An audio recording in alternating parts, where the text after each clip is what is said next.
भारत की पूर्वी सीमा पर एक नया पाकिस्तान जन्म ले रहा है?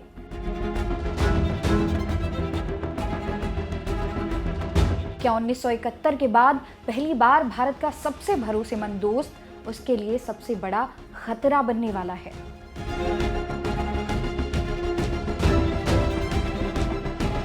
हेलो दोस्तों, आज 12 फरवरी 2026 है। बांग्लादेश के इतिहास का सबसे अनिश्चित यानी अनसर्टेन दिन। आज वहां की सड़कों पर सिर्फ वोट नहीं डाले जा रहे, बल्कि भारत की सुरक्षा, व्यापार और 1.3 करोड़ हिंदुओं की किस्मत का फैसला हो रहा है। शेख हसीना का दौर खत्म हो चुका है। अवामी लीग मैदान से बाहर है और अब सवाल ये है कि क्या ढाका की गद्दी पर बैठने वाला नया चेहरा दिल्ली का हाथ थामेगा या बीजिंग और इस्लामाबाद की गोद में जा बैठेगा। आज की इस वीडियो में हम उन खौफनाक संभावनाओं और रणनीतिक चुनौतियों की बात करेंगे जो आज हर भारतीय छात्र और नागरिक को जाननी चाहिए। ये चुनाव तय करेगा कि आने वाले 10 सालों में हमारा नॉर्थ ईस्ट शांत रहेगा या हिंसा की आग में झुलसेगा। चलिए बांग्लादेश चुनाव के इस पावर गेम की गहराई में उतरते हैं। सबसे पहले ये जान लीजिए कि ये चुनाव अलग क्यों है। पिछले 3 चुनावों में शेख हसीना का एक छत्र राज था, जिन्हें भारत का पक्का दोस्त माना जाता था। लेकिन अगस्त 2024 की क्रांति के बाद सब कुछ बदल गया। आज के चुनाव में 3 मुख्य खिलाड़ी हैं। पहला बीएनपी यानी बांग्लादेश नेशनलिस्ट पार्टी, जिसका नेतृत्व तारिक रहमान जो कि खालिदा जिया के बेटे लंदन से कर रहे हैं। दूसरा जमात-ए-इस्लामी, एक कट्टरपंथी पार्टी जिसका झुकाव हमेशा पाकिस्तान की तरफ रहा। तीसरा एनसीपी यानी नेशनल सिटीजन पार्टी, जो उन छात्रों ने बनाई है जिन्होंने 2024 में आंदोलन किया था। हसीना की अनुपस्थिति का मतलब है भारत का वो कंफर्ट जोन खत्म हो चुका है। अब दिल्ली को एक नए सिरे से गोटियां सेट करनी होंगी। अब बात करते हैं उस डर की जो हर भारतीय रक्षा एक्सपर्ट को सता रहा है।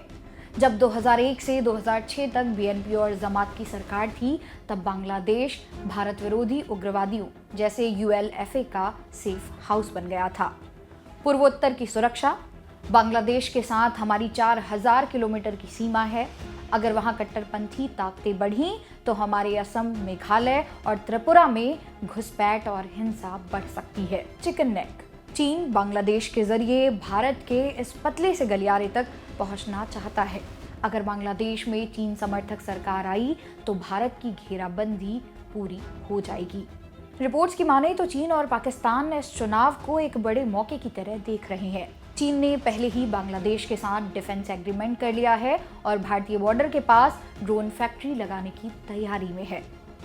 पाकिस्तान का रोल, बांग्लादेश अब पाकिस्तान के फाइटर जेट्स JF-17 खरीदने की बात कर रहा है। सोचिए, जो देश कभी भारत की मदद से आज़ाद हुआ था, अगर वो पाकिस्तान और चीन की गोद में जा बैठा तो भारत के लिए अपने पूर्वी मोर्चे को संभालना कितना मुश्किल हो जाएगा। सिर्फ बॉर्डर ही नहीं, बात हमारे सिक्कों और अपनों की भी है। हिंदू अल्पसंख्यक, अगस्त 2024 के बाद वहां हिंदुओं पर हमले बढ़े हैं।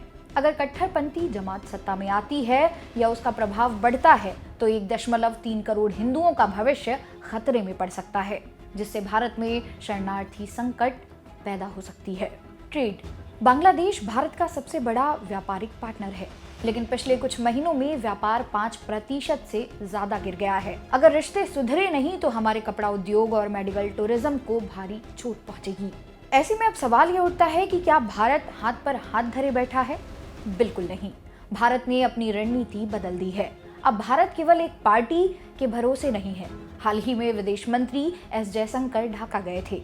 भारत ने बीएनपी और यहाँ तक कि जमात के नेताओं से भी बातचीत शुरू कर दी है। इसे कहते हैं प्रैग्मेटिक डिप्लोमेसी, यानी चाहे सरकार किसी की भी बने, भारत चाहता है कि उसके सुरक्षा हित सुरक्षित रहें। जमात ने भी अपने मैनिफेस्टो में पहली बार भारत के साथ दोस्ती की बात की है। पर क्या ये सिर्फ चुनावी जुमला है? ये तो वक्त ही बताएगा। तो दोस्तों, बांग्लादेश का ये चुनाव भारत के लिए किसी अग्नि परीक्षा से कम नहीं है। कूटनीति में कोई स्थायी दोस्त या दुश्मन नहीं होता, सिर्फ राष्ट्रहित होता है।